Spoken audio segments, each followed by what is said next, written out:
I'll kick off. Then George, Hillary, Chris, John, Susan, and then I've got a piece of Kevin's. Oh, hang on.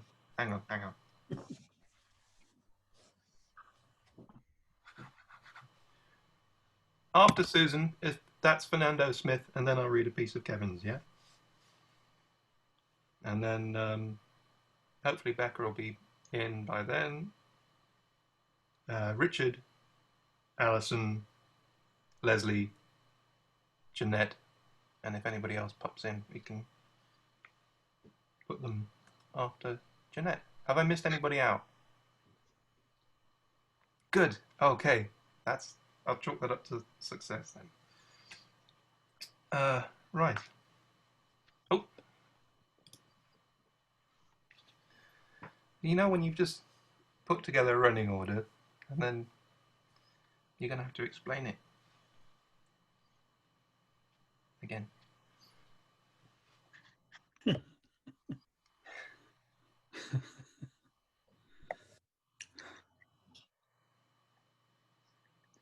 Oh.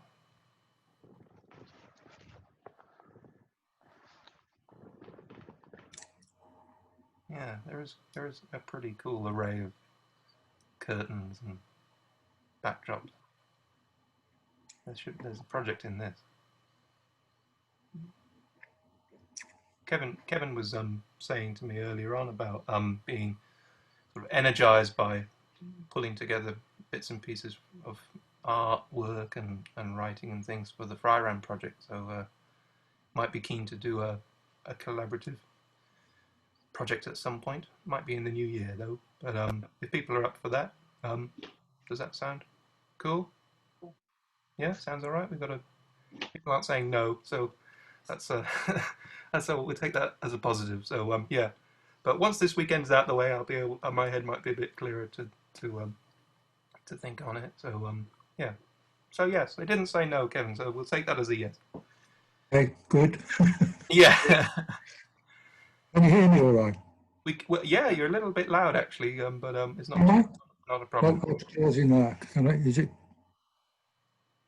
too loud? You can take first step back a bit. Yeah. Yeah. Oh, yeah, that's fine. Hi, Tony. Hi, folks. How's it going? Oh yeah. Hello, hello. Hi, everybody. Hello, hello. No, sure.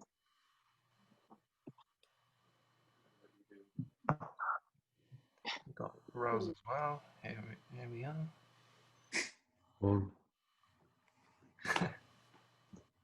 It's like doing the register at school. Here, miss. Oh, right. Yes, sir. Don't say that, Phil. 1 year there was a boy who had left and we kept him in the class for the whole year. So I always used to when someone mutter yes at the back when the teacher took his name. So he actually was still in the register for a whole year. Oh, that's brilliant. Well, back in the day before child safety, eh? Yeah. Yeah, someone said to me the other night, I mean, I don't know how teachers in the past managed to keep children quiet. And I thought it was called the flying duster. Yeah. Flying boat. But now, of course, if it's on Zoom, they can just mute them. Yeah, that was actually what the person was suggesting, that maybe they would be good if they could put all the children on mute. Yeah. I remember in a woodwork lesson once a flying mallet being hauled by the woodwork teacher, who later became a butcher. And it hit a boy plumb on the head, and it just knocked him straight out. And no one blinked an eyelash. Oh, those were the days, yeah. Oh, what? Yeah. What I seem to remember was that they would load it up with chalk, so they had a really chalky duster, and then they seemed to be able to do this phenomenal throw, which just bounced in the desk in front of you and sort of exploded in a cloud of dust, and left you sitting there kind of completely white. Yeah. Well, for me, the board rubber was the history teacher. The woodwork teacher we had, Mr. Hickman, I remember him well. If you got something wrong, he used to prod you with a balsa knife. It was very painful. Those were the days. That wasn't the cruelest bit, though. It was the hope that killed you, wasn't it? when people say I went to the school of hard knocks, I thought that was just a phrase. But Oh no, we used to have a teacher who walked around and she carried a pencil jammed into her finger with about 2 inches sticking out. And if she thought you weren't working hard enough, she would just walk quietly up behind you and stab you under the shoulder blade, full out with the pencil. I had a wife like And the that. good advantage with that was it left bruises that nobody could see. oh my god, Mm. oh dear. Well, we had it tough. We used to get up half an hour before it's Oh, 3 miles to school in the pouring rain. You're in a lump of coal. What? You had a school? We had to go get lunch in a box in the road. But did you look to see if you had the ready break glow as well as you were walking along? I might show my age there. on the West Coast? I mean, come to think of it, I don't know why I'm worried about coronavirus, because I used to go into toilets in our school. The germs you'd get in there, I'm sure. Okay, Becca, are you there? Yeah. Sorry, I'm just faffing about. That's why I left the camera off, but I am here. Okay, cool. I was going to say, if you want to read Tony's stuff, maybe at the start of the second half, is that okay? Groovy. And then you've got some stuff Yeah, from Alan Stubbs as well, yeah? Pleasure. Yeah, so I've got 2 really good poems by Tony Hendry, by the way. Sorry, I forgot to message you back saying I really love them. And then also, one's by Alan John Stubbs. So Cool. 2 different sections Oh, to be greedy and rude. we'll maybe push you to do Alan's near the end of the second half, although it's only one half, so I mean, I don't know. Anyway, yeah. If we get Roz, hello Roz. If it's okay, are you reading something? Maybe put in the second half after Jeanette, yeah? Yep, that's fine. And then Becca, if you read Alan's stuff after Roz. Okay. Okay. Oh, it's like a plan. Cool. So one piece each, Phil, is that right? No, you can do a couple of pieces because we won't be doing a round. It'll just be two or three or whatever, and yeah, we'll see what happens. So yeah, you all know the score. Mute when you're not reading and unmute when you are reading because it works much better that way. And yeah, sign language applause or real applause or. Yeah, whatever. Cool. It's great to see so many of you here. Welcome to SpeakEasy Online, October. And I don't know if it's going to be a Halloween special or not. I don't know. We had a bit of a spooky poster. And yeah, couple of notices before we start. The Fryram event is going to be on this weekend. I'm editing the SpeakEasy section. Well, I've taken a break from it, but it'll be coming together. It's nearly 2 hours in length, so it's going to premiere on YouTube on Saturday, probably Saturday afternoon sometime. When the link goes online, then I'll know what time it's going to be, and then I can fire out the information to everybody. So that be information for that will be on Facebook, and I'll email stuff out as well, just to let you know when it's all on. There are other Fryram events going on. I can't remember off the top of my head what's precisely is going on. I think there's some presentations about the state of art from various people across Europe. I think that might be happening Friday, Saturday, and Sunday in various places. But it's all been the decision to pre-record everything was taken a little bit last minute, so it's been a bit of a mad dash this last sort of 10 days of to do that. And I think Artbox in Greece have been swamped with video clips today from people going, oh, there's still 3 days to go. That'll be plenty time to do it all. But yeah, celebrating freedom, celebrating art and creativity across Europe, and it's an interesting thing to be part of. And thank you to everybody who's filmed yourself or been part of the Zoom record and other bits and pieces. It's been, greatly appreciated. I think it's going to be really good.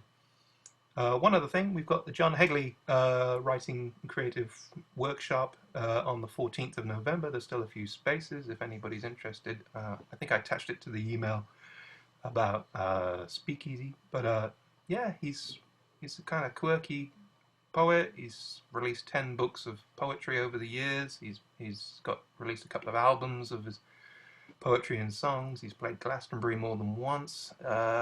He's quite well known on the festival circuit, and he's sought out SpeakEasy to do a workshop with through Juliet from Penrith Way. And so, yeah, it's going to be just trying to engage people with creativity, having a bit of fun with words and drawing and stuff. And I think it would be a really cool opportunity for people to be part of. It's only £5 to register on Eventbrite, and then we can send out the link after this weekend. Good. Any questions so far? Good. Okay, cool.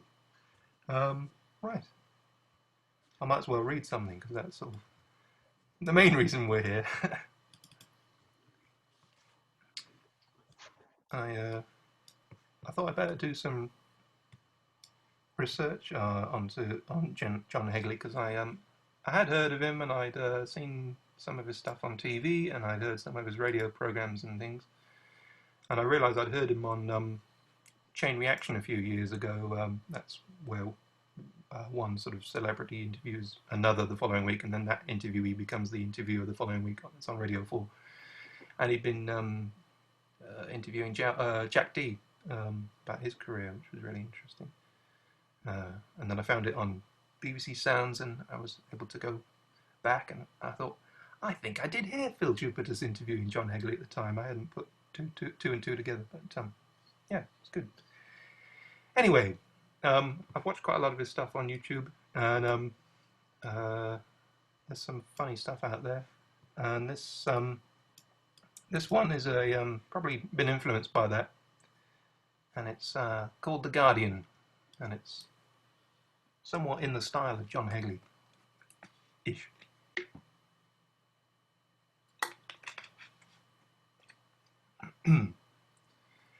It goes something like this. Click on the link and see what you think of the words of a poet with glasses who has a way of rhyming words you don't know with potato. I feel his humour is quite droll, I remarked to a friend on the other end of a phone call, received as I went for a stroll. I passed by some trees which waved in the breeze, and walked by a fast-flowing river where some cowslips caused me to sneeze. Onward I strode to a large stone bridge. Under the archway, perched like a toad, sat the troll upon a ridge, reading The Guardian and drinking root beer, which he kept in a fridge. I'd not met a troll previously. I spoke to him curiously. What's that river then? Why, it's the Eden. Pleasingly for a poet, the ends of our sentences matched.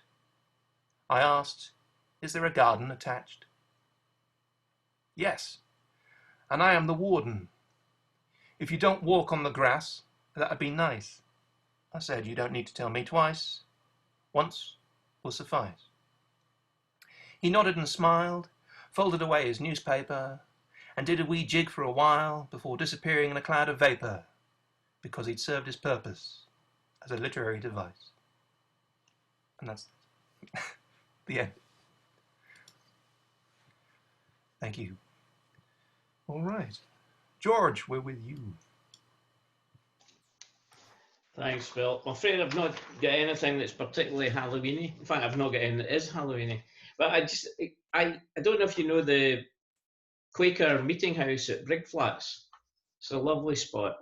I highly recommend going to it. And this was just that hopefully it's self-explanatory. Remembering Brig Flats.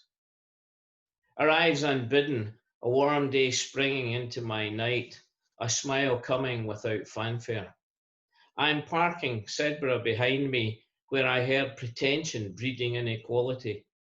The lane to the Quaker meeting house welcomes with dappled kindness as I walk down memory past the burial ground, where simple graves whisper contemplation and harmony. Inside, the house is cool and wraps ages of prayer round me, embedded in bench and wall seeping into me. This is how history speaks quietly of people ordinary and seeking of consolation. I close my eyes on this and on the darkness outside, where men lie in sickness, where injustice roams. When I open them, Brig Flats will be a memory. The night will remain. Tomorrow will continue that divide of what might be and is.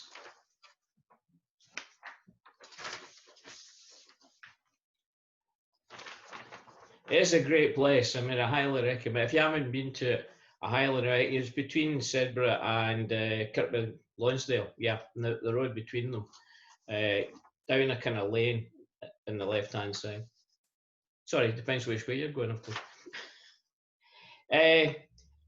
Because of last weekend when the clocks went back, I just decided and I dashed off something about it. So this is the clocks go back. If only time was kept in a cupboard, taken out when I was ready to move, a minute, an hour, a day, hidden and stopped so the years had not leached into tar. I could take it out now and hold, like a pocket watch cradled in my amazed youth. Now it's me who is wound down, and this ticking is my metal valve, sounding how life moves without will. Tonight, I will put back the clocks, without knowledge of tomorrow, laugh at the lost hours. Thanks.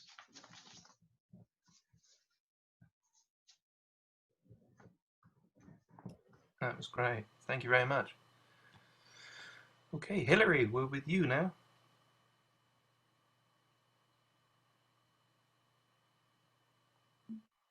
Right.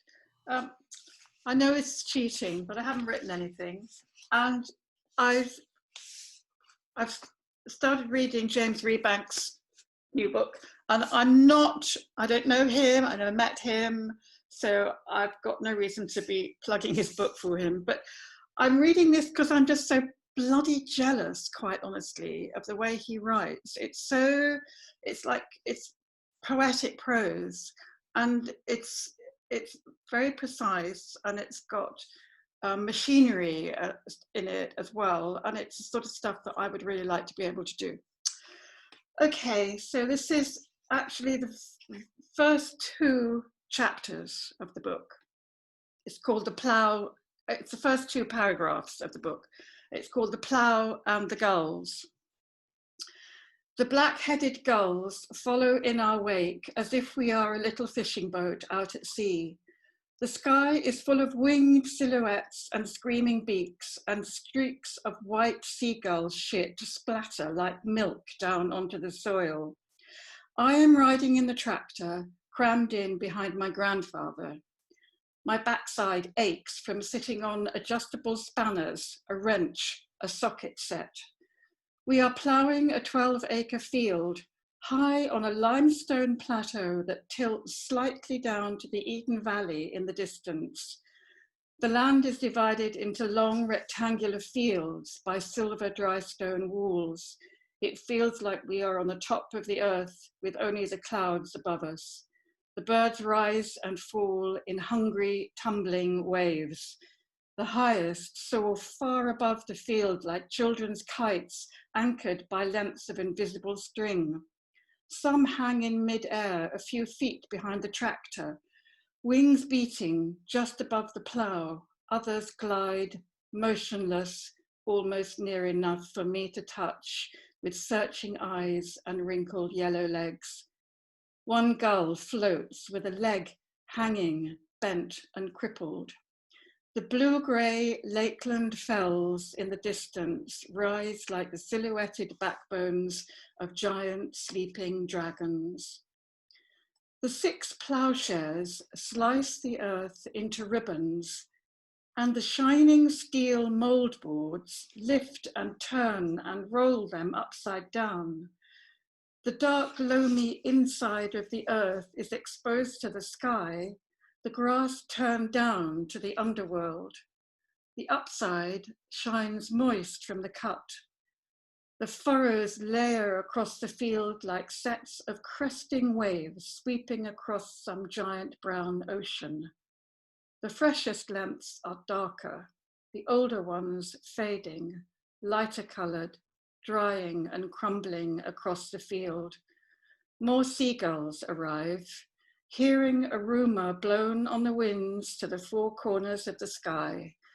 They come across the fields and the woods on eager wings, on flight lines so straight they could have been drawn on a map with a ruler. They scream and cry out to one another, excitedly spotting the freshly turned soil.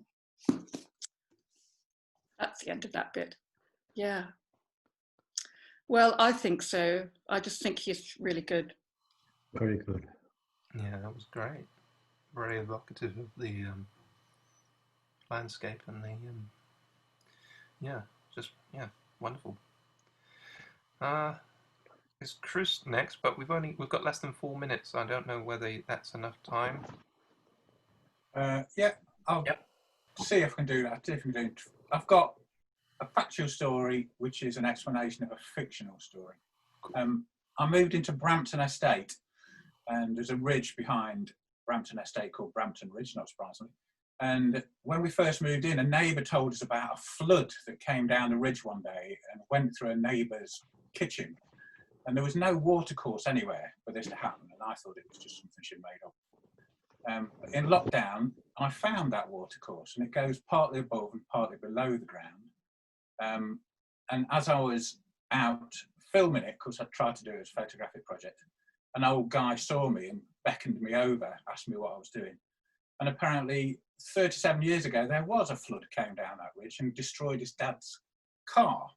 So the story has some truth in it. So I researched it, and the area east of Brampton is what's known as Brampton Cane Belt, which is the best glaciofluvial structure in Britain. So basically, all the area east of Brampton is what's left from the melting ice caps depositing soil and grit onto the surface of the earth. So I did a fictional story to to account for that, and it was based on Viking creation story. Of course, at the beginning of the Viking creation story, the land is very big, and I was interested about how the land maybe changes shape depending on your size. And the story I wrote goes like this. Once upon a time, in the frozen black firmament of space, the earth formed out of ice and fire. Over time, the fires withdrew back into the earth's centre, except for a few places where it surfaced through volcanoes. So the ice grew over the earth. Oh, I've got less than a minute. I probably won't get this. Can I do it after? I like that drawing behind you, Mark. / Fernando, whoever you want to be. Oh, the drawing The of trees. CDs. It's a window, there's a wood there. But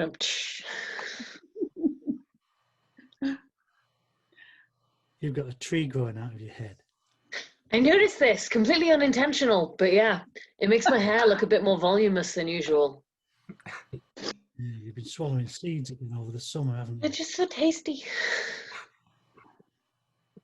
And I hate birds. Yeah. A thrush will appear out of your ear. So.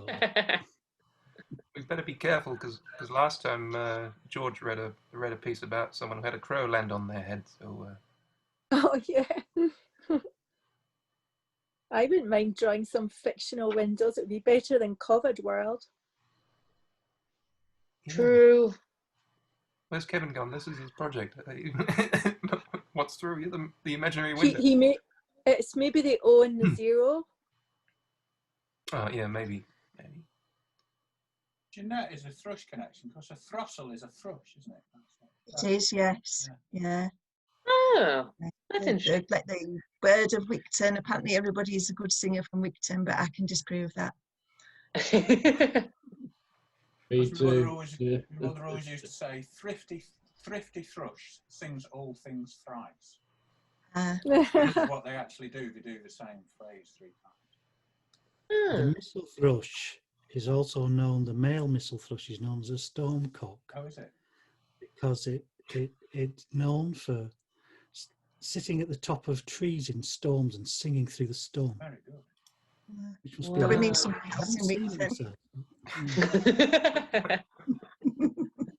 Yeah, just like a bloke, do something daft like that. One of my favourite albums is Stormcock by Roy Harper. Oh, that's so wonderful. Just thought I'd put that one in.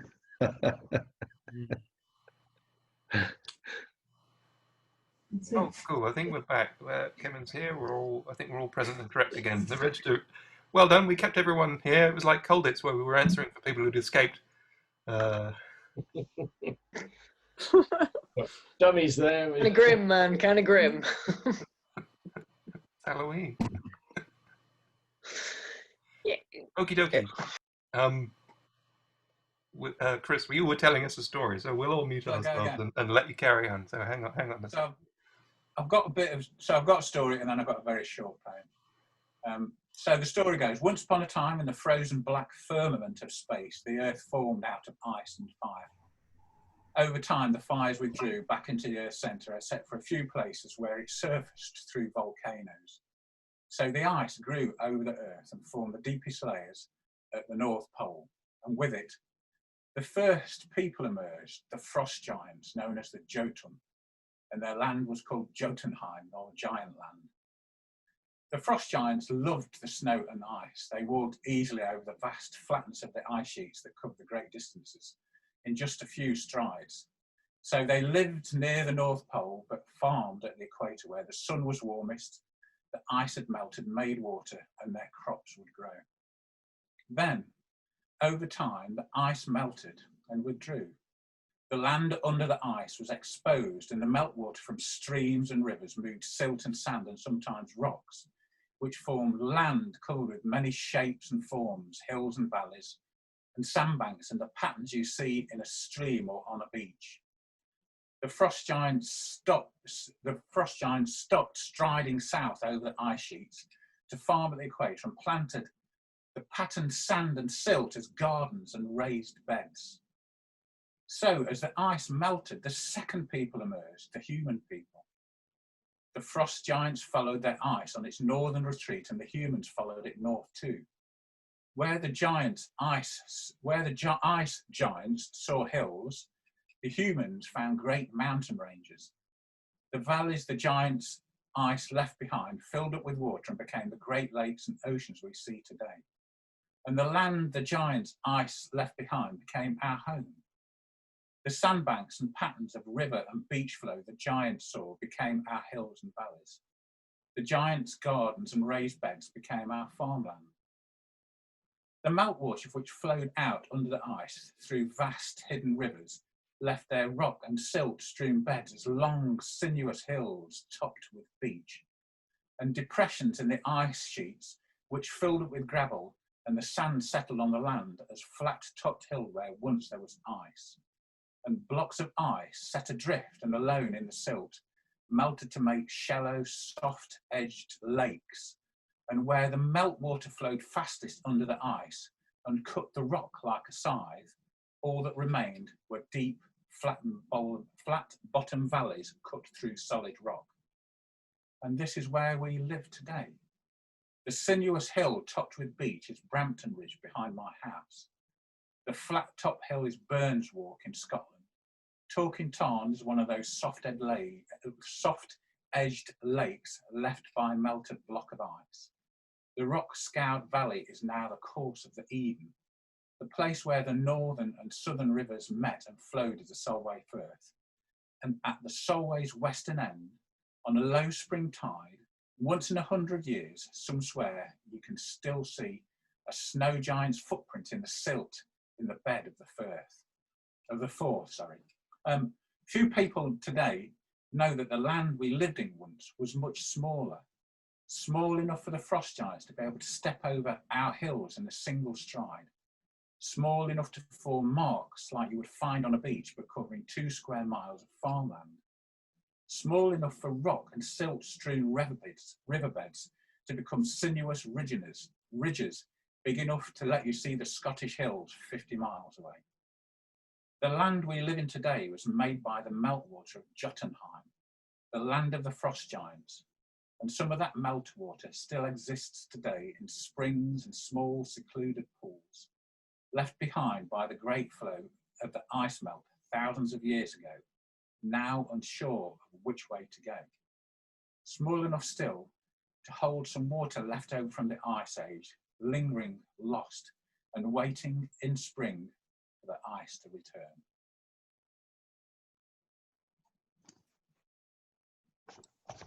And the poem is really short. From I do a morning walk, and it was walking on Brampton Ridge, and it's called Not Yet a Thunderstorm. The beech trees filter the mist and make threadbare thunder drops, plopping onto the ground like a storm that never arrives. That's it. Thank you. Well, real good. Thank you. Guys, I've been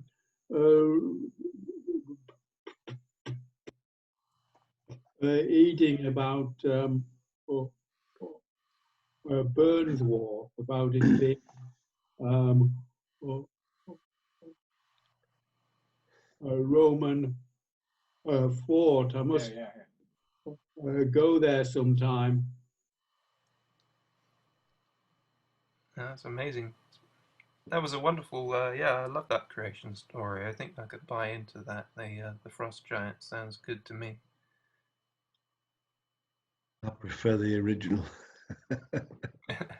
I mean, well, there isn't an original, that's for sure. Cool. Okay. John, have you got something for us? Yes, I have. Just by coincidence, Chris mentioned melting ice from the Ice Age, and there's a connection with what I have here. These 2 short ones arose from the same occasion. A friend last year proposed that we would have an outdoors evening where we would read poems we'd written and play the recorder and what have you. Of course, that's been knocked on the head by coronavirus. And the idea was suggested by a particular place right here in the village. One of the group, a farmer, she has a kettle hole in one of the fields. I'd never heard of a kettle hole. I don't know if you have, but it's a dip, a hollow caused by the departure of melted ice. And from the road, all you can see is a little hill. But when you get to the top, there's a grass edge, and it's about 10 meters deep, and it's a very, very quiet green space.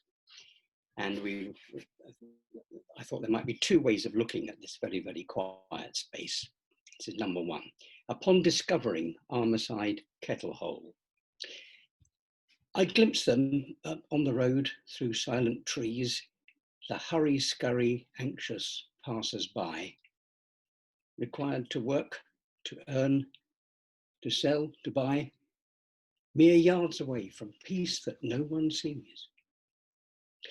Oblivious of my secret woodland breeze, with expert rooks above me wheeling high, they drive ahead, ignore the champagne sky, preoccupied with workaday unease. But I lie here, in warm and noiseless shade, the stillness of the day beyond a price, a privilege to own this private space. My afternoon is slowing, worries fade, delicious day as glacial as the ice that carved for me this safe and special place. That was number 1. Armourside Kettle Hole, number 2. This solitude is really not my scene. This grass is damp. I bet these midges bite. It's far too quiet. The blessed sun's too bright, and all around this dense, relentless green. I know there's folk beyond the forest screen whose quickening day enjoys a different light. At shining shop fronts, friendly crowds in sight, they're mingling now to see and to be seen. Now I'm there too. I'm with a boisterous crowd. We've done the pubs and Marks and Spencers too. But all this fun, it somehow starts to fade. Their constant chat, well, it's a trifle loud. We've joked for hours, dissected all that's new. I almost miss that quiet solo glade. That's it. The end. Real nice. Yeah, fantastic. Wonderful. Thank you very much. Susan, we're with you. Hello. Hello. Right, I've got two things to read. So, first off, he called me a witch like it was a bad thing. I had been asked several times before now. I hadn't been asked. I don't know what that word is. What gave it away? I had no hat, save a fancy dress one. No cat, no toad, no warts. I did have a broomstick, hidden in plain sight, and a cauldron which now held mostly dust. I did not stoop, nor did I cackle. My nose has always been of reasonable size. I dress in pinks and purples and often sportswear, for which I do at least participate in sports.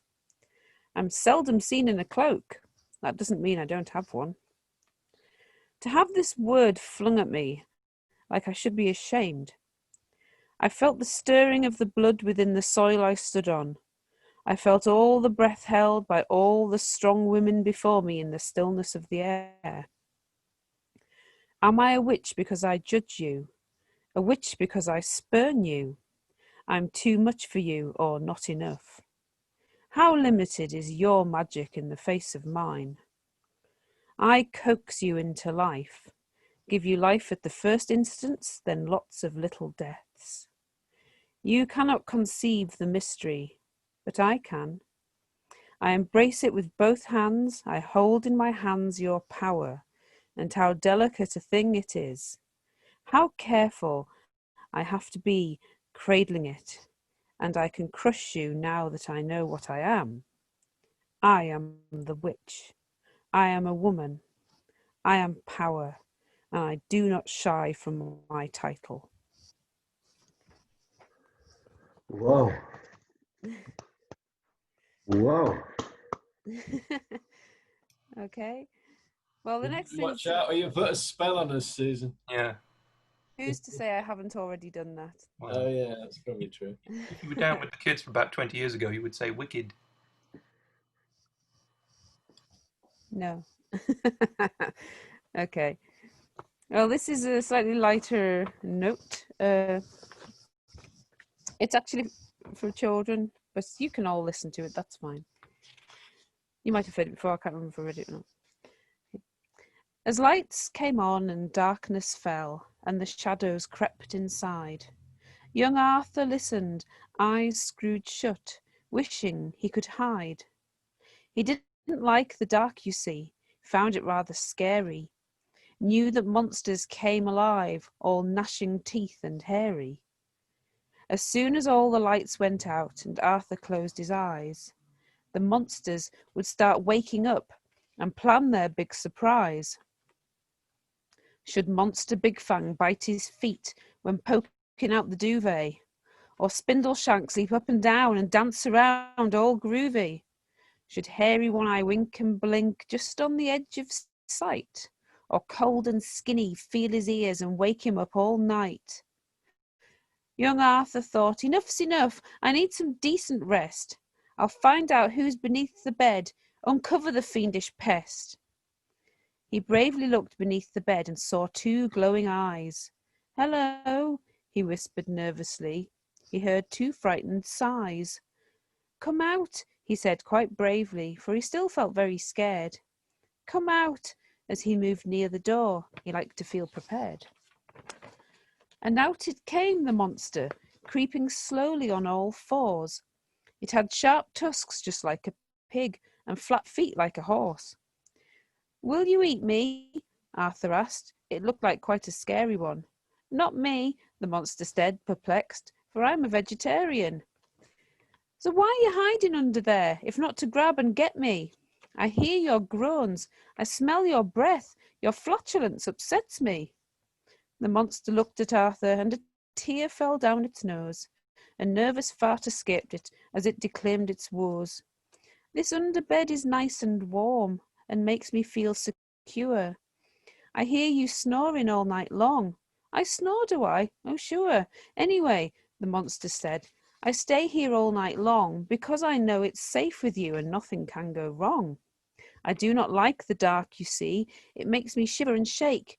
If there was, say, a landing light, I'd not keep you awake. I'd have the nerve to venture out and leave you to your dreaming. I'm scared to go out in the dark. I'd only end up screaming. But how can you be scared? You're a monster, Arthur said. I don't like the dark because you're underneath my bed. But I don't mean you any harm. Most monsters are quite nice. If I could see my way downstairs, I'd be down them in a trice. So Arthur's mummy found a torch that shone just like the sun, so nervous monsters finally could join in monster fun. And with this light, the monster felt at last he could come out and join in all the monstering that went on round about.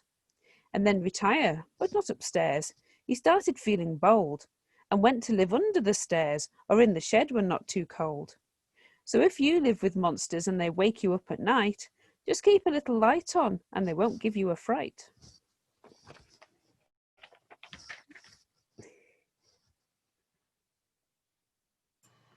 That's a top tip there. Thank you very much. Yeah, sage advice from the monsters there. Cool. All right. Fernando Smith. Hello. I at this time of year, thoughts turn to, with it being the end of October, thoughts turn to, well, love, of course.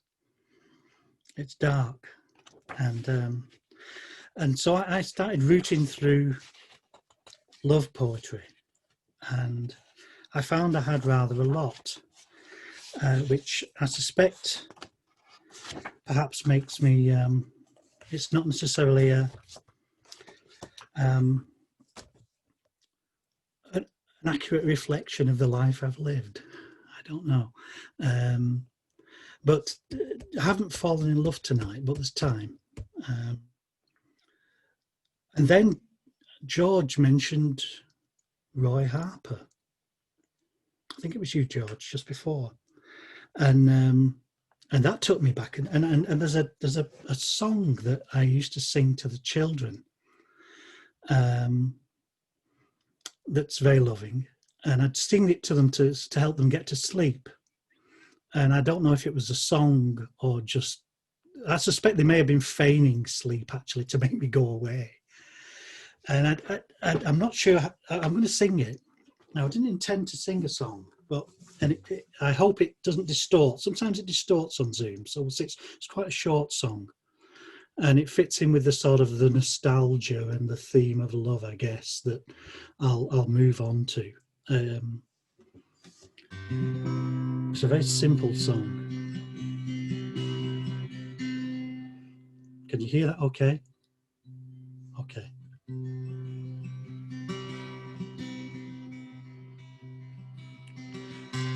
The bumblebees stumble, the butterflies tumble,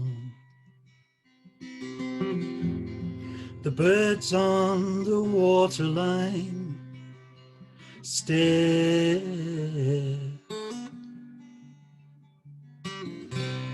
The heavens have crowned her, the stargrass grows round her. Her dreams fill the very still air.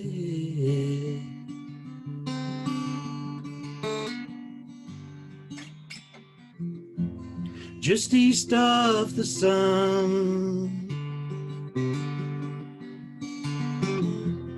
where our loving was done. I can still see her breast on the edge of the morning. I can still taste the salt in her hair.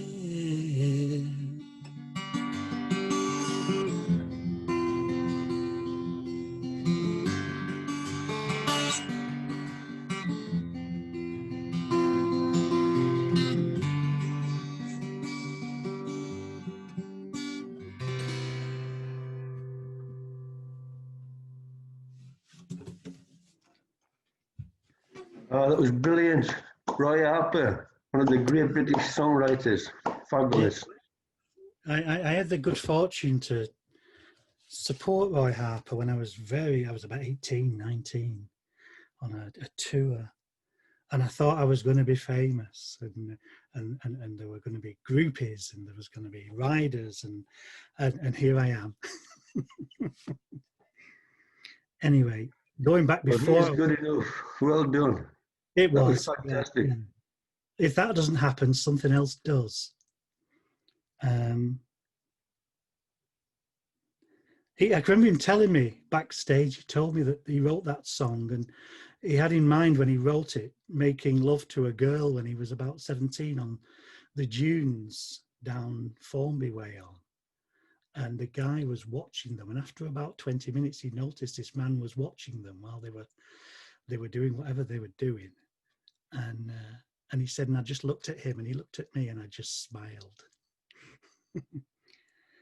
This goes before the age of 18, and this is called First, and it's a second love with National Health specs. First, I was thinking of you and me in that phone box by Kew Gardens. I held you in its frosty belly, trying to keep you warm, but shivering a bit in the cold northern night, kissing your neck, not waiting on a phone call, just for your mother to collect you like treasure deposited on the tide line of a shore.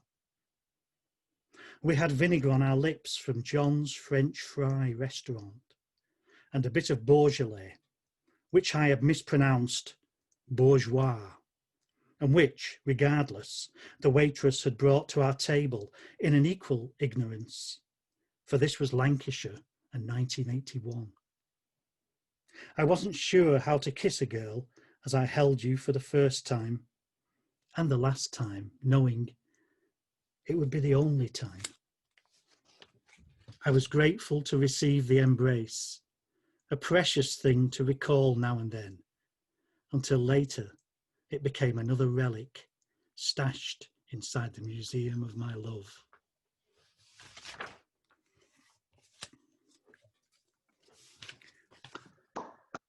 Good. And thinking about modern love, this is called Tuned In. Love in 2020. It's probably out of date already. She has a laptop, podcast, iPhone, website, email, LinkedIn, Twitter, Facebook, MySpace, Jawbone, Skype, Viper, Yammer, Jammer. And she doesn't talk to me anymore. And really, this. I was sat at Penrith railway station, and I saw this drama unfold, and I had headphones on, and I was listening to Shirley Horn singing a song called "Light Out of Darkness." And so this is journalism, really. It's just reporting. So sings the nightingale, so cries the crow. I'm a singer. You're a school teacher. He conducts trains with a flag and a whistle, all things will continue without us. Time, as austere as numbers, like a hand waving aside a moth, this is the way of things. Anxious, he waits for her to turn and notice him. She looks beyond his shoulder, seeing only the pale city boys, the field, a passing car. He is no closer to the wild heart he craves.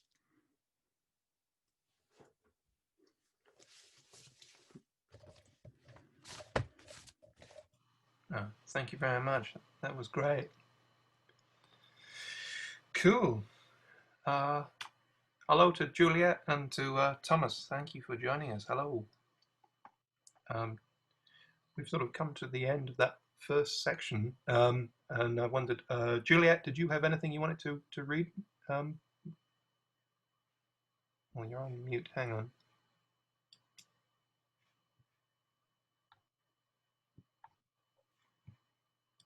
Oh yeah, Juliet, you're on mute. You'll have to click the button to turn the microphone on. This is the modern way. Hello.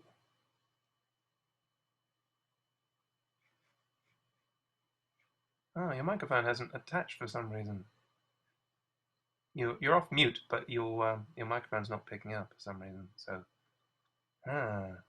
there'll be probably have to be an option somewhere to connect with computer sound or something.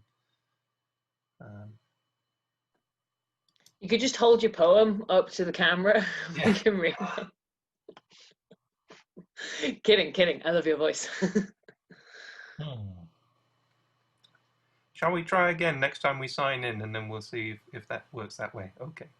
And Thomas, did you have anything you wanted to read, or are you just listening? I'd like to have a go if I could, possibly. Okay. Can Leslie have a go?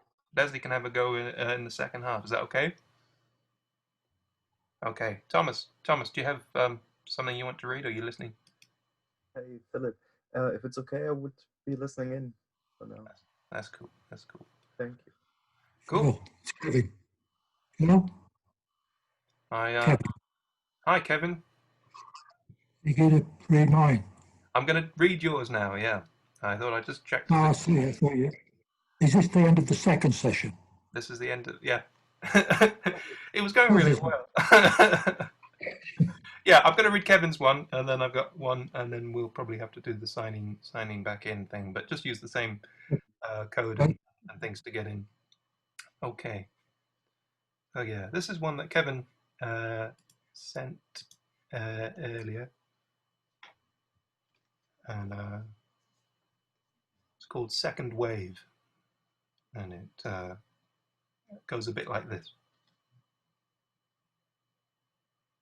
On a darkened stage, pleading for normality, the second wave, crashing on the shore, promises that wash through sand, untroubled beach as if it were no more. Curtains closed, hushed voices just a memory. Lighting, exit only. Silence, anticipation. Rehearsal of oblivion. Is this the way? Is this the way? Pandemic. Pandemonium. And that's it. That's Kevin. Hope that was okay. Cool. And yeah, I've got this one here. It's called Poetic Justice, and it's in a kind of, again, because we've got this, been doing the research with analysing John Hegley, so it's kind of a bit of a John Hegley kind of rhythm here. Okay.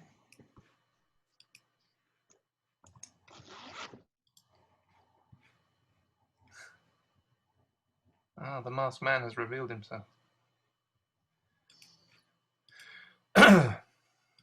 Poetic Justice. I mistook the leader of the group of writers for a fella. I could not see the look of disapproval on her face because of her umbrella. I made a joke. It did not go well. There was no improvement to her demeanour. I was viewed with hostile eyes, suspicious of my words or lies, and the falsehoods I would sell her. It was a recipe for disaster, right from the starter, a dog's dinner that could not be saved, not even by Nigella. It's all over. I give up, I said. Had I been Italian, and she Monica Bellucci, I would have said ciao, Bella. But it was not the case, more akin to a nasty bout of mumps, measles, and rubella. One of us should have been locked away, hidden from polite society, in a dark dungeon or smelly cellar. But I didn't say any of this. Just good luck as you get screwed by the even more unpleasant bookseller. And that's it.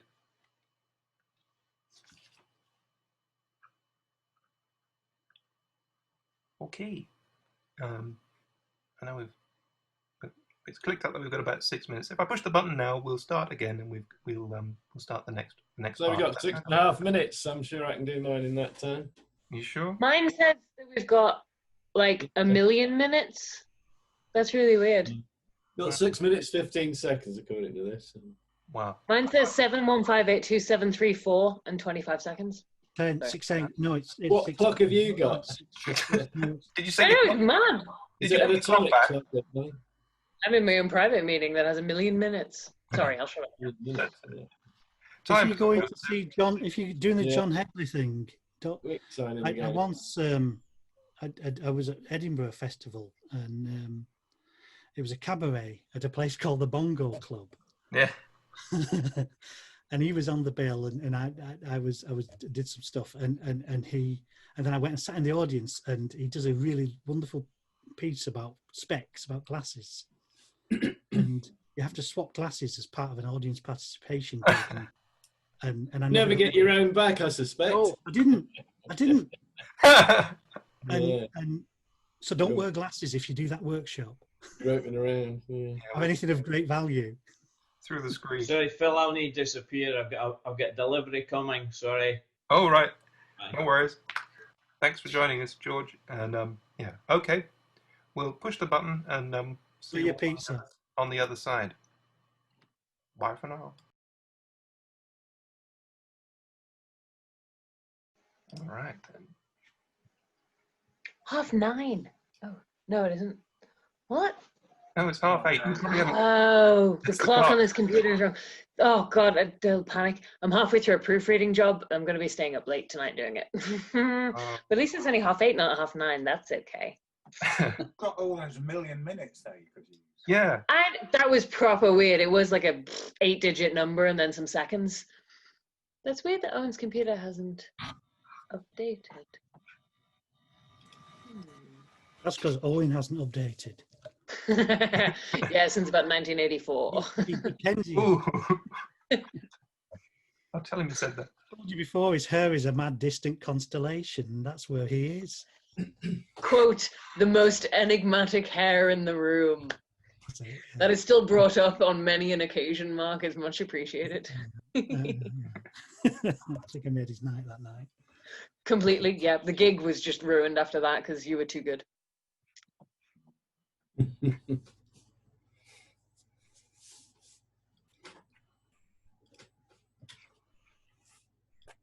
Were we supposed to be celebrating Halloween or something? Was there a theme to this? Not really a theme. No, it does not need to be spooky. God damn it. No, it doesn't. Sorry. But it was an option if people wished, but it's not mandatory. I've got my spooky It was never jumper on. really a thing when I was a kid. It was. Oh yeah, spooky. It's a recent thing that it's become prevalent and. But this isn't a normal jumper, really. So. Yeah. A normal jumper, okay. Well, Tony wrote a poem about my skirt, which was spooky, not on Halloween. I always thought you had spooky skirts, so. I did. I did, didn't I? Yes. You did. Guys, I'm wearing that very skirt, but I can't really show it. bring that. Just stand on your head or something. Adam, we did not come here to see your ankles. Not tonight. Ghouls just want to have fun, as it rings a bell as well. That was the T-shirt, yeah. Because Tony's done That would be one, yeah. your entire wardrobe. An ode to your wardrobe. My wardrobe. Oh, something. Robe. Spooky. I have, every day's Halloween. Fantastic. All right, shall we crack on? Yeah. Yeah. Okay. I was gonna go next, but yeah. I'll do some stuff, and then Becca, and then Juliet. Have you got something? Yeah. I'll maybe put Juliet after Becca, and then Richard. Yeah. And then Move Alison. down the list then. I'll go down the move list. down the list. That's not fair. Juliet, Richard, Alison, Leslie, Jeanette, Roz, and then Becca again. Okay. Does that sound okay? Yes, look in. Okay. Leslie, I'll tell you when you're on. You're on after Alison. Okay. Right. I last time we had one of these, I did a list of recommendations for the Ornithologist Film Club, but there was some I missed off. So here's some more. 3 Days of the Condor, Citizen Crane, also starring Orson Welles. You could go and see The Birdman, The Maltese Falcon, perhaps, Pelican Brief, House of Wax Wings, The Crane Mutiny, 50 Shades of Greylags, The Cold Tits Story, Goldfinch, The Redshank Redemption, The Roadrunner to Perdition, The Battle of Britain, The Oddie Couple, Inglorious Buzzards, The Death of Starling, The Crow, Ed Woodpecker, From Russia with Dove, Parrots of the Caribbean, Father Goose, Swallows and Amazons, Grey Owl, Mary's Popinjay, The Mask of Sparrow, Skylark, The Thomas Crown Field Fair, Rooster Cogburn, Bad Day at Black Rook, The Cuckoo, The Thief, His Wife and Her Plover. And there you are. Sorry about that. I'm going. How you doing? What about Rebecca? Well, we had a budgie called Rebecca. I mean, oh well, you're doing your own now. I don't have any scary, spooky stuff myself, but I know somebody who does, and I'm gonna try and do a screen share thing and see what happens. So you might be seeing this fella who's been wanting to share stuff in SpeakEasy for ages, so I hope you don't mind. We're going to get a spooky story from Stephen, who's been wanting to be part of SpeakEasy for 7 months and can't, so we'll see what happens. Is that okay? Okay. Me again, and this one is called A Gargoyle in Lockdown. Yes, humans, it's me, Raz the Gargoyle again. And woe is me, I've been grounded on the orders of the Bishop. Yes, I'm stuck on the top of Carlisle Cathedral, and it's driving me and the other gargoyles batty. It's all because of what the human newspapers are calling the coronavirus 19 crisis. It's not flaming fair. The pubs are all shut, and so are most of the shops, as well as you humans having been ordered to stay indoors. Lucky for us gargoyles who are stuck up in the air, so to speak. We've got a nice stash of Jaffa cakes and malt whiskey, and a few bottle of mixers to keep us going. But please, don't tell the Bishop. He'll give us H-E-L-L. It was last week that he sent us guys a memo, saying we had to keep 2 metres apart, and we couldn't go flying off to see our friends or loved ones. Talk about lockdown, we've all been grounded until the old claim is given, whenever that is. Just flaming great. The pubs are all shut, and so all the takeaways as well. But we kind of borrowed the Bishop's mobile phone, so us guys can still have a Saturday night carry out, but I wouldn't like to see his bill after this thing is finally over. No picnics, no people, no flasks of tea or coffee, cream cakes, or a chocky picky to swipe it. Oops, I mean keep in a safe place. Oh, the pain, oh, the heartbreak. And as for my love life, well, that's taken a right nosedive. I can no longer go and visit my girlfriend who lives on the top of the local train station. An enforced no nookie order is more than this poor old gargoyle can take. Could this be the end of gargoyle kind as we know it? Now, let's see. I must close now, and it's time for the boys' Friday night poker game. And I'm ahead by a box of fig rolls and 2 chocky tea cakes. So while you crazy humans have to stay indoors, please spare a thought for us poor old gargoyles. Stuck up in the air, so to speak. You may not be able to get outdoors much, but us lot can't get down from here and have a relaxing lie in the grass and a sly 40 winks. Now then, let's see. Plain poker, Jaffa cakes, a pack of cigars and a bottle of the good stuff. What more could I ask for? Oops, better hide. The Bishop is making his rounds, and if he catches me out of place, he'll give me a right holy telling off.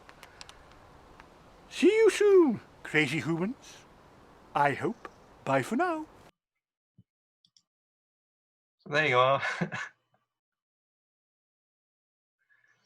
Yeah, well done to him. Cool. Right, that was scary.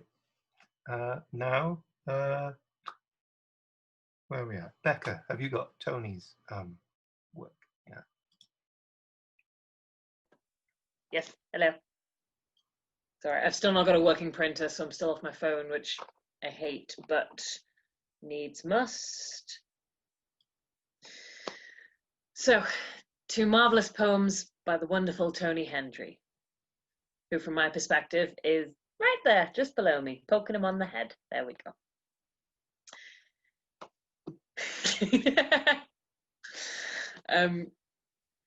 Speed the journey. For 5 nights in a row, he was a lucky archaeologist. One strike of a pick got him to the dead level. By a miracle, the bodies and grave goods were intact as on burial day. Neolithic on the first night. A woman lay with otter pelts, amber necklace, whetstone, flint tools to cut and scrape, catgut thread, and a lock of hair, maybe from her man or child. On the second, a Greek soldier, bronze-rimmed hoplon shield, bone dice, spear with iron head, and an amulet of green jasper. Maybe, no, for sure, a gift from his bride at their wedding. A Tudor woman on the third, ivory comb, lead spindle whirl, shawls of infants gone before, and the simnel cake she'd made for Easter Day, before plague sidled into the house again. The fourth, a forgotten despot, gold rhyton with lion's head, placatory wine to pour from it, rubies, silk carpets, evil eyes in blue glass, strangled slaves, a rapid retreat to the ward. The 5th night, he met himself. Tape mix from their courtship, flash drive with all their photos, and a greying lock of her hair. Like all the others except one, love would speed the journey.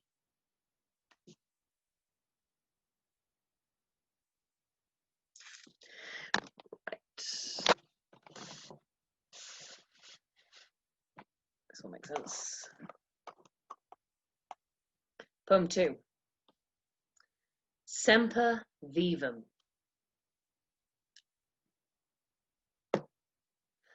I found her behind other plants on a sun-starved lower shelf of a ramshackle garden centre.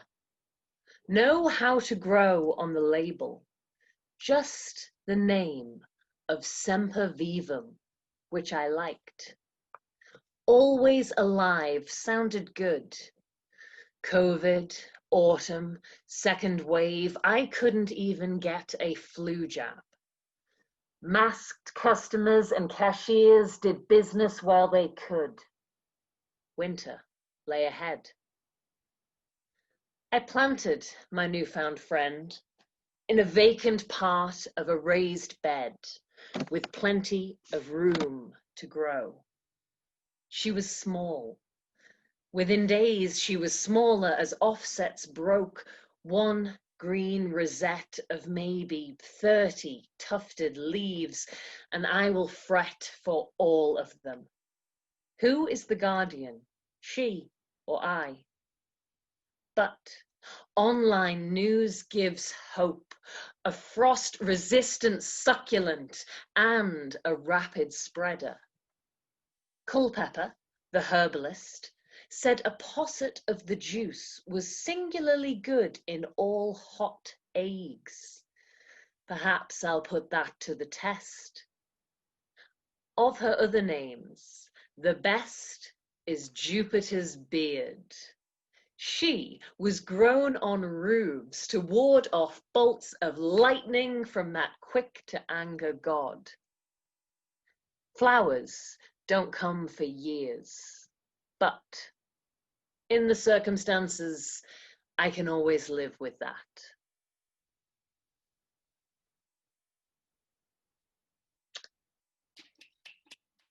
Thank you, Becca. Lovely prop as well. Thank you. I'm not sure if it's a true Semper Vivum, but that is the right vein of plants. So I think it is, yeah. I hope she survives. The same anyway, yeah. Thank you. Oh, lovely that was. Great stuff. Wonderful. Thank you both. Cool. Okay. Juliet, have you got something for us? Yeah. Oh, sorry. Can you hear me this time? Can you hear me? Yeah. Yeah. It's great. Yeah. Good. I haven't got anything spooky, but I have got a poem about marmalade, making marmalade, which with Seville oranges you do in winter. So it's very short. Sevilles. Small, blemished skins hide segmented stings. Heaven takes many forms, the colour of sugar and sunshine, the bitter and burnt. Bibles written on the parchment of winter, the hand-me-downs of knowing. An orange dawn rises from the pan, pours from the lip of Spain, rolling through a whole day till it comes to a stop in the sunset of jars. That's it.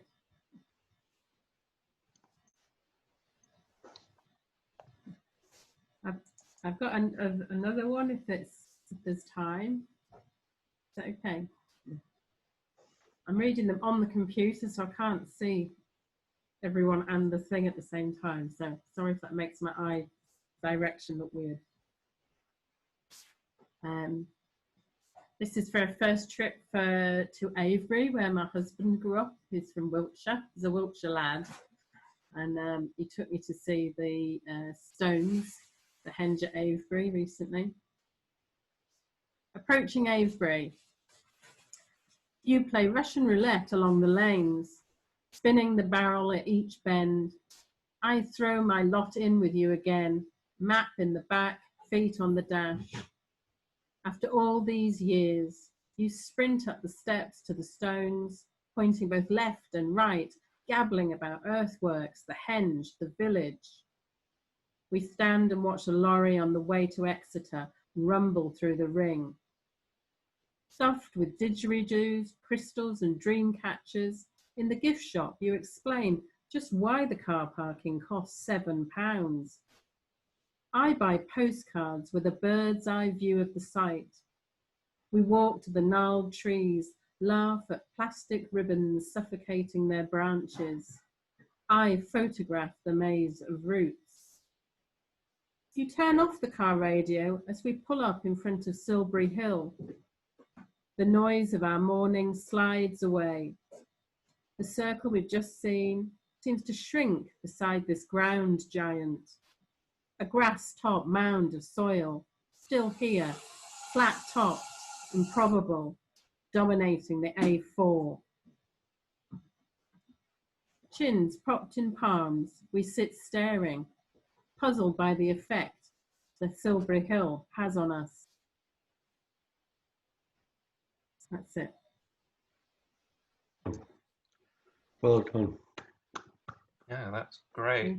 Many moons ago, I studied an A-level in archaeology, and the best thing about it was we got a trip down to see Silbury Hill and the Avebury Standing Stones and lots of the ancient earthworks and things down in that part of the world. And Stonehenge, we got to see Stonehenge. I think we went to Stonehenge at like 6 in the morning because we had special permission to hop over the rope and go and actually touch the stones. And wow, it was amazing. You know, what a great experience. And you just brought it all back.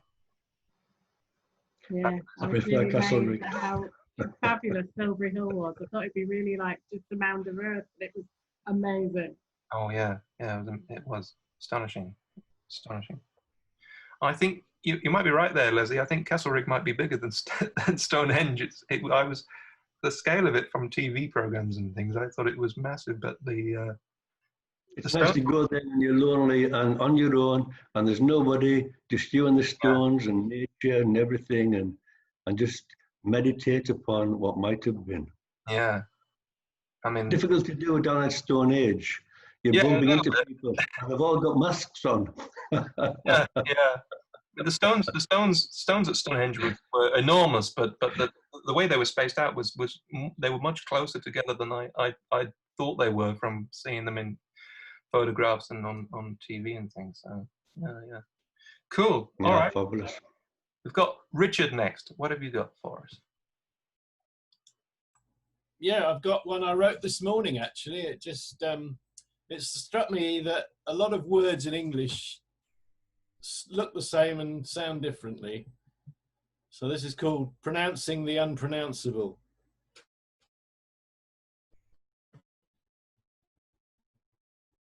Why doesn't rant and pant sound like what many but not deny? Should I row with my wife in a boat or row? Or take a bow with my bow if I hit the target? Start with a silent P. They should have seen that coming. What of physics? Should that begin with an F? The silent B at the end of succumb or plum, which still sounds like a fruit. Or in the me in neat and not, or G in known, Gnostic and that. The unpronounced W in writ and right. As I write these words, is that right? A voiceless H in whale, who may wail? Or hole, which can leave a hole in the argument. And don't get me started on OUGH. Those words are a law unto themselves. If cough sounds like off, and bow like cow, and though like throw and dough, then rough resembles cuff. Of course, Slough is in Berkshire, which leaves me thorough. I rest my case. That's it. Thank you very much. Unfortunately, there's a delay on the microphone. Looking at the face. Where's that sound coming from? That's brilliant.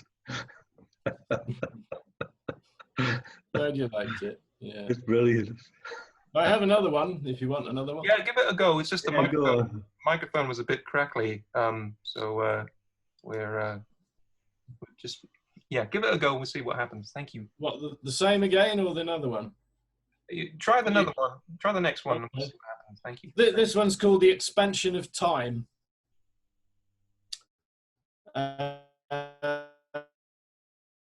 You're probably aware that the universe, and they don't know why, but they called it dark energy, which is doing it, but they don't know what it is. But anyway, I'm standing at this place in time, looking up at all the myriad stars that still glow. Some may not even be there now. The light left them millions of years ago.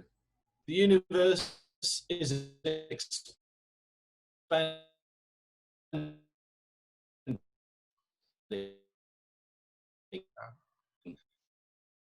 Richard, I'm sorry to stop you there, Richard, but the microphone sort of you sort of frozen, I think. So are you able to? But what is beyond? Can you hear me? He's disappeared into another dimension. I think it's really clever how he did that. Yeah, I thought it wasn't like HAL, the computer, HAL 2000, the computer of 2001. Yeah, it really fit in with the poem. I didn't realize they were duetting with it. Yeah, yeah, Quite spooky the way it happened, wasn't it? yeah. Think we'll ever see him again? I don't know. He's tune in next month. Yeah, yeah. Dun dun dun. It's that Halloween thing. Yeah. There's a ghost in the machine. Oh, he's gone now. Well, he did want me to put a spell on him, didn't he? Well, that's your fault as usual, honestly. It collapsed under gravitational force. Well, yeah, gravity kind of do weird things, can't it? Yeah. If you're by a black hole, it means time slows down because of the gravitation. There was a delay when he was speaking. It's Dr. Richard Dark Matter. Yeah. I think we'll maybe skip over Richard and let him do it again later. Does that sound okay? Okay. Alison, have you got something for us? Yes, I pipped Richard because I wrote this at 6 o'clock tonight. Oh. I hope I don't have the same fate as Richard. Rewind to 1972. Come on, take a peek at me, a young Alison, aged 8, on an October night. Not unlike tonight. Super excited about Halloween. All witches, ghosties, and scary stories. I want a Tumshy lantern. I mean, pumpkin. Pumpkin. What's that? American rubbish. It's not that I've got anything against America or anything. It's just all that consumerism and commercialism and stuff. Anyway, back to the house. Dad carefully slices off the turnip top with the big bread knife. We take turns at carving out the hard golden flesh. Soon chunks and slivers scatter the purple carpet. Don't eat too much, mind, or you'll get a sore tummy. Then we cut out the triangle eyes. Always triangles. Triangle nose, a sharp-toothed mouth with triangle teeth. My Tumshy's taken on a life of its own now. Then 2 holes poked through the sides and the lid. A piece of string long enough to hold the lantern. Then the drip, drip, dripping of candle wax into the centre well and the sticking in of the candle. Quiet, lights out. My Tumshy glows and flickers. The living room smells of burnt wick and matches and sweet roasted turnip. I pick it up, swinging it carefully, take it out and place it on the front doorstep. So chilly. The stars are out. Kids are out roaming up and down the street. Geysers. I want geysers, not trick-or-treat. American rubbish. Ghosties wearing sheets with eye holes. Robots made from Heinz baked bean boxes. Fairies in pink frilly tutus. I put on the costume that Mum and me made. A crinkly black crepe paper cape. I didn't see that coming. and a ragged skirt. I've lost my place now. 2 big tin-foil buckles on my school shoes, a tall black pointed hat, and my magic wand boasting a glittery star. Me and my brother go out into the dark with Dad. We do the rounds of the neighbours. My cute little brother tells his jokes, and I sing my spooky song. At some, we'd get down on our knees and duck for apples and peanuts floating in plastic basins. Teeth only, face and hair soaking wet. We gather pennies and apples and sweeties in our little baskets. Then it's time to go home, and that means Halloween food. Toffee apples that crinkle when you bite into them. Chocolate Angel Delight spiders with 8 Cadbury's chocolate finger legs and red jelly tot eyes. Now my favourite, jumping for treacle scones. So Mum and Dad would spread a big sheet under the pulley, and they would tie on long strings with the scones dangling underneath. Then they'd raise it up and down, and we'd jump up and down, squealing and laughing, leaping for a bite of the dripping sticky scones as the pulley got faster and faster. Later, by candlelight, alone, I swish my glittering wand, and magic and happiness are all around me.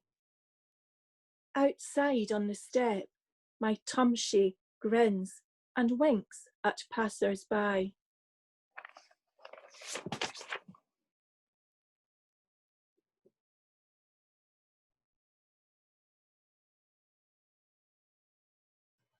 That was wonderful. Thank you very much. Cool. All right. I notice we've got Richard back. Are you still having some technical problems there, Richard? Are you okay?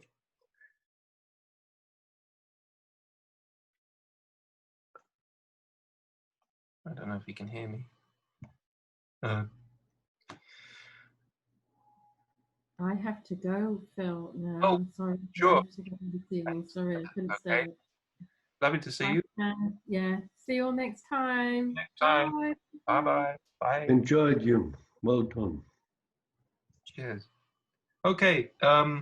Richard, are you okay to go? We'll pick you up at the end. Does that sound all right? Any chance of Leslie having an opportunity amongst you all? Yeah, I think if that's Alison's run, I think, yeah, Leslie, it's your go now. Does that sound cool? Thanks, Phil. I've only been waiting an hour and a half. It's all right. And if it's worth waiting for, it's worth, well, having, I suppose. Now then, I thought about having a poem by Tony, but somebody beat me to it. And I was going to have a poem about Halloween, and the gear I had on, I couldn't be bothered to keep on for this length of time. And there is a song by Bob Dylan that I would like to do. So what would you like? You've got a choice of 3. What would you like to do? How about the Halloween poem first? We'll start with the Halloween poem. Does that sound all right? No, what would the people like? You out there, democracy, what would you like? Turn your little things on and tell me what you'd like. I think they're saying Halloween, I think. I have a feeling last time you tried doing a song, the mic didn't really pick it up very well. There's quite a big delay on the music, so maybe not the Bob Dylan one. But yeah. Some contemporary dance, if you. Yeah, the contemporary dance. That's got 3. Halloween. See, it's Halloween, okay, then we'll do this one then.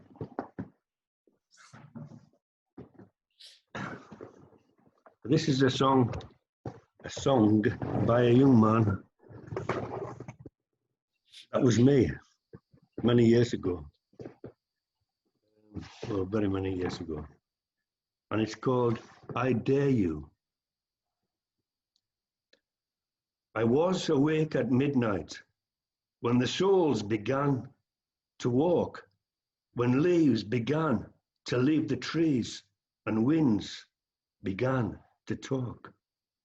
when shadows flicker, curl and move, then merge into the night, whilst haunting clouds and lonely bats would cross the full moonlight. I was alone at midnight by the church hall vestry, creeping past old gravestones in the creepy cemetery, pretending to my fears to be accompanied by a priest, pretending that the sun would soon appear in the east. I was afraid at midnight with electrifying fear, when my heart fell to my stomach and my stomach felt quite queer. Drawn to the broken headstone, long since fallen on the tomb, I descended through a sunken door into an evil womb.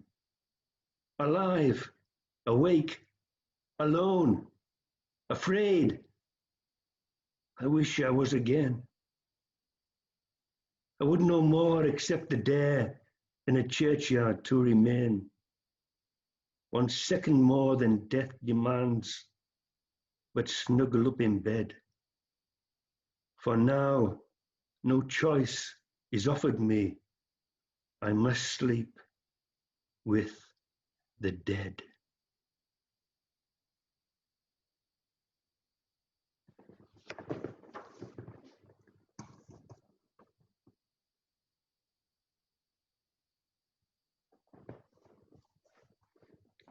Bless you all. And remember, there's always All Saints Day. Hallelujah! All Saints Day, yippee!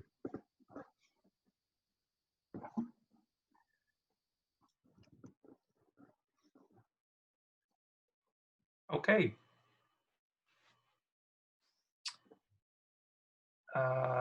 Well, is that it, Les? Yeah, that's all I've got. Unless you want to listen to a 6-minute Bob Dylan song. I don't think we have 6 minutes because we'll time out. But let Jeanette have a go and read some of her poem, yeah? Okay, I've got a poem, it's just shortish, and then 3 little 6-word stories. So I'll try and get them in a 4 minutes 31. My name is Fear, and apologies if I've read this before, I'm not sure if I have. Pounding heart and paralysis seized me when the creature crawled under my bed. Covers can't shield cruel cackle, shout from strange or the demon's dark dread. His tongue tasted sweat-scented fear. I felt the rot of his teeth tainting thought. I could see how he'd bark in my mind's eye, hold me back, weigh me down, keep me caught. I sheltered in safe comfort blankets, let wild imaginings win, till I dared to search below the mattress, trace my mirror with monster within. I wondered why no one else heard him as he taunted and teased neath my bed, till I bravely tackled reflection, tamed the beast that dwells in my head. That's that one. And then these are 3 little 6-word stories, and they're in first draft. There's a lot of work to do. So the Halloween themed. First one, she trembled, she screamed, she crashed. Number 2, 1 mirror, 1 face, no reflection. And number 3, I held her hand, albeit severed.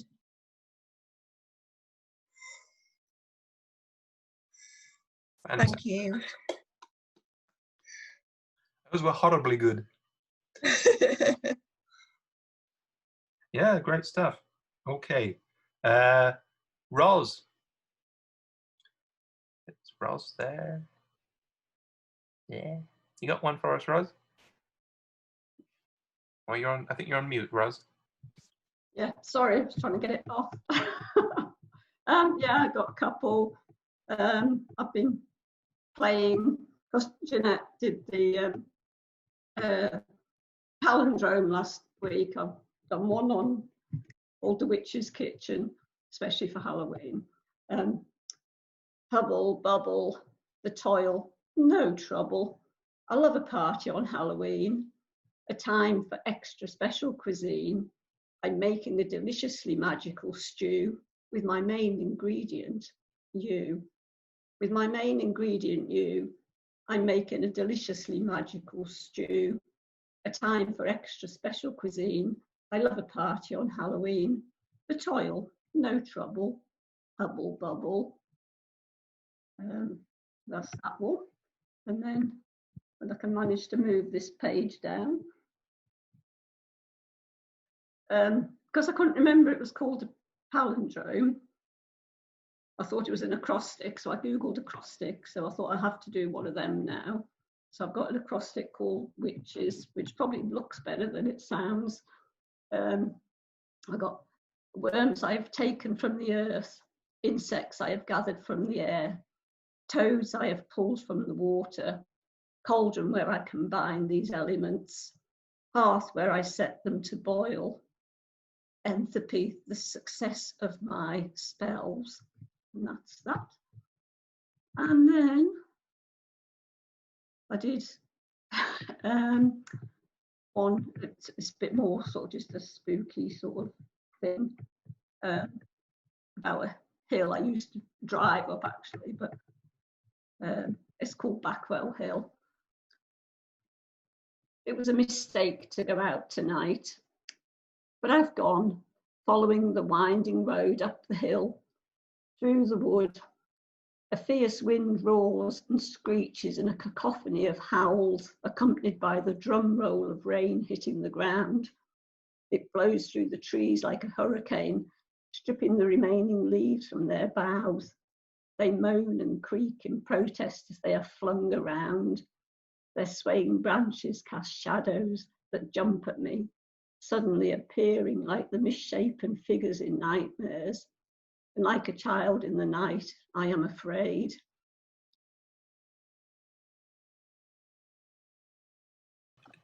Had you finished, or did you get rudely interrupted before you finished? I don't know, I was reading and then there was nobody there, so I've absolutely no idea what's going on.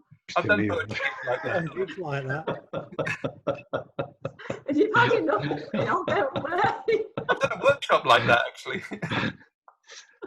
We wondered if you'd got performance perfect timing there to get it right at the very end of that. Well, I'll do it all again because it's not that long, and Is that okay, everybody? probably make more sense like that. But Thank you. You're all lovely people. It was a mistake to go out tonight, but I've gone, following the winding road up the hill, through the wood. A fierce wind roars and screeches in a cacophony of howls, accompanied by the drum roll of rain hitting the ground. It blows through the trees like a hurricane, stripping the remaining leaves from their boughs. They moan and creak in protest as they are flung around. Their swaying branches cast shadows that jump at me, suddenly appearing like the misshapen figures in nightmares. And like a child in the night, I am afraid. Apprehensively, I continue. A bat swoops low. An unseen animal's eyes glow from the dark. I jump as an owl hoots. Everything spooks me now. Even the echo of my footsteps sounds sinister. Ahead, the trees, silhouetted against the darkening sky, form a tunnel of black branches that sucks me in and swallows me whole. And that was all of it. That was great. Get away. I think that was worth hearing most of it again to get the end properly. That was wonderful. Thank you. Cool. All right, where are we up to? Becca, have you got some stuff from Alan Stubbs? Again. Oh, it's like I'm psychic or something, isn't it? Alan John Stubbs asked me to read something from his new collection, Sound About Hot, which is a really beautiful book and I believe is now available in Bookends, Bookcase, whichever is the new bit of the big bookshop. So I'm going to do sort of 3 quick ones from there because he's not really a fan of performing himself. So if he's watching afterwards, hi Alan. Bats. Over winter, the plums, all ignored, shrank to bat-like husks, sleeping fixed to the branches in the scraped light. Dried out, they clacked dryly against each other, the wind tugging their umbilicals. Disappeared, wreathed in white early flowers, were found hiding in the profusion when trees were reborn. These corpses of sweet ones, overlooked late summer's swells, are changed utterly now, with skins all of white spores and pinhead orange, eggs waiting. They are become both beginning and end, birth and death.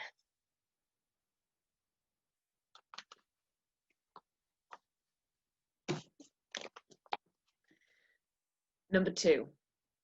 If I remember correctly, this poem is about Alan, one of his grandchildren, sort of nearly being born. Scan. Is the black an atmosphere, or mudflats, or fluid? White body? The white appears intact inside of the sound of itself. A heart is beating, loosed within pale overarchings, a bud yearning to spring open whatever lock restrains, so that what was a chamber of stillness breaks to be released, reaches. Is it weightless, aware of its own weightlessness? I am anxious of the unknown for it.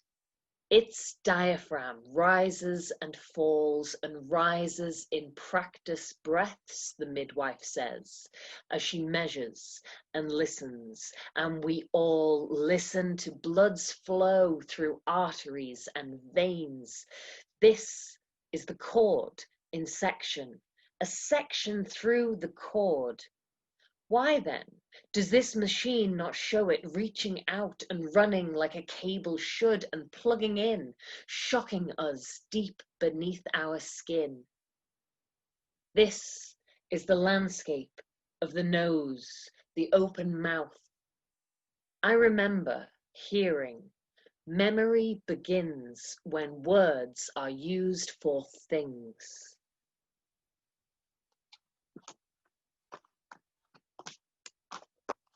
That's real good. Talk to a politician. They need to hear that. Can you read those last 2 lines again? Yes, I remember hearing, memory begins when words are used for things. Oh, I like that. Yeah. I know, I really like that as well. Oh, I was saying to, oh, never mind. Yeah, it's a good line, good book. Third and finally, Lockdown Bird. This dun, brown speckled feather flower has a black bead eye, a polka dot eye, popping, blinking appetite for the ripened, dark, sweet joster berries, gulping all about it. The dancing juvenile silently regards us outsiders, appears unconcerned, unfrit at how close we are. Flights, bald breath, tremble stares at the sweet, plump stars tagged to limbs all about it, not shielding nor hiding, infant to the world, a seed spreader in harness, busily occupied with filling at source, like the idea, inflated of itself being all ruffled curiosity at a wealth weighs on every swaying branch. It disappears to reappear, disappear, reappear, exhausts every tranche of this, its own made territory of the here and now. No beggar nor a thief, escaping anyhow. Thank you. Thank you, Alan John Stubbs. Thank you. Wonderful.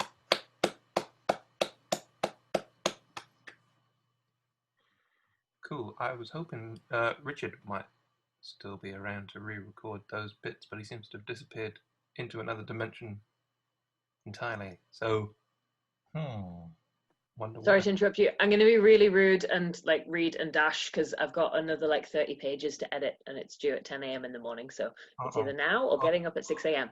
So Good luck. thank you all very much and good night, everybody. Bye-bye. Becca. Good luck. Okay. It's been really good tonight. Thank you all for sharing and listening and joining in. I've got one last little bit here.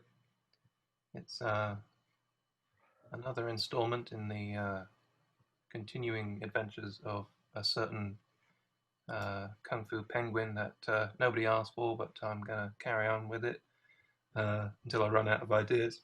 This is a short one. So here we go. After spending a night down at a local police headquarters, I finally got to ask the detective, Inspector Snow Leopard, who was running the investigation into the Purple Gerbil nightclub. "What's your business with the Purple Gerbil?" she asked. "I'm just a Kung Fu penguin looking for the people who framed me for a crime I didn't commit." "What crime was this?" "Some poor kid got blown away. Witness picked me out of a lineup. I wasn't even there. Got sent down. Used the time to read a few books, find a new life for myself, and I learned Kung Fu."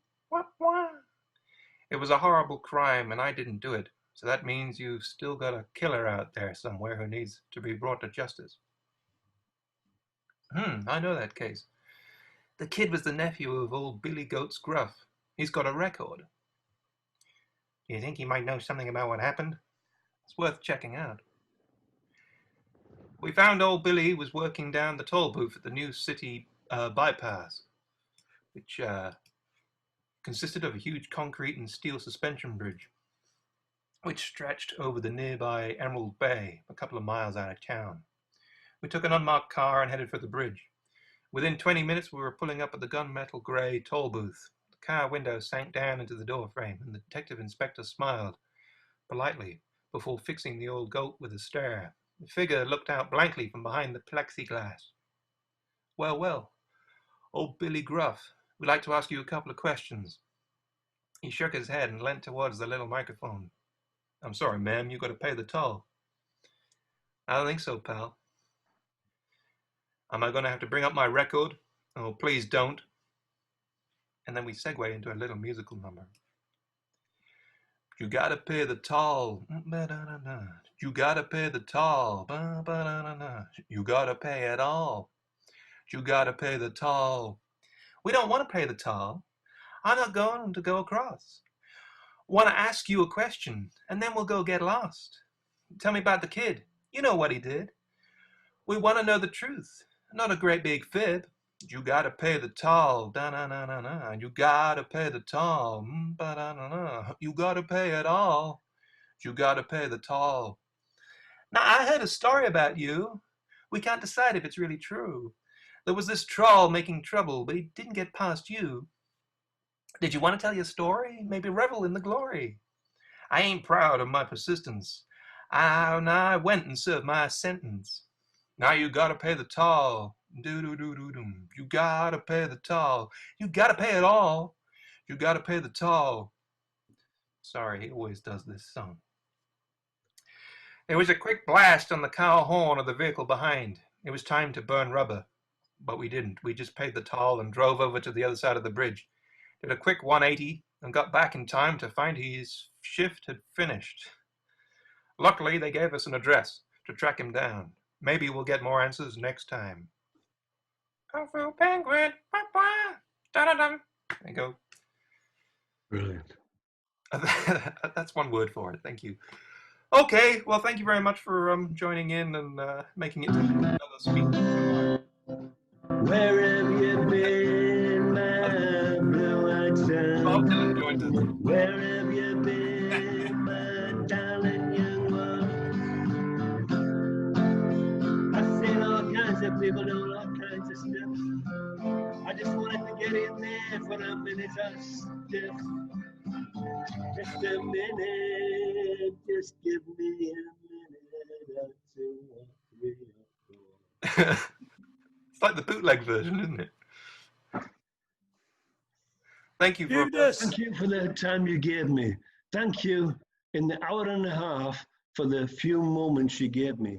I am very grateful. And by the way, I genuinely love to listen to you. I mean, you're just a blessing. You're an absolute blessing. Well, thank you, Leslie. Well, thank you for your poem and your song, and the empty chair. We'll see you next time. Okay, I think I've probably lost control, but never mind. Thank you all for turning up and joining in. Give yourselves a round of applause, everyone who read, everybody who listened, everybody who sang, and everybody who left before the end. And yeah, somewhere. We'll see you again next time. And as I say, the Fry Ram stuff will be going up for Saturday when it goes online. When I know the details, I'll post it on Facebook or email it out to everybody. And yeah, as I say, still a few spaces for the workshop. Will that be kind of all the different countries and people involved in one performance, or is that just like the hour bit? There's going to be performances in about 20 countries, I think, but they're all running simultaneously, I think. But everything's had to be pre-recorded, so there must be a way to access the different events after they've been broadcast, I guess. So ours will just be a premiere through YouTube. Well, the SpeakEasy will be through YouTube. There's a few other little bits and pieces, but yeah. It's only 3 Hey, that sounds like a lot of work you've been doing. Yeah, it is. But it's good, and I thank everybody for sending the stuff in, because I wouldn't have a project to put together if everyone hadn't contributed. So good stuff. You do some great stuff, Phil. Thank you. Well, you're all there to be part of it. It's like, oh no, you're the best. No, I love you. No, I love you. No, I love you. Okay, it's me. It's you. It's all of you. Thank you, Phil. Thank you, Phil, and thank you, everybody else. Thanks, everyone. Yeah, thank you. Take care. Stay well, and I'll see you again next time. And stay safe. See you soon. Thank you. I'm gonna go for a lie down now. What's that from Bob Dylan? Get home safe.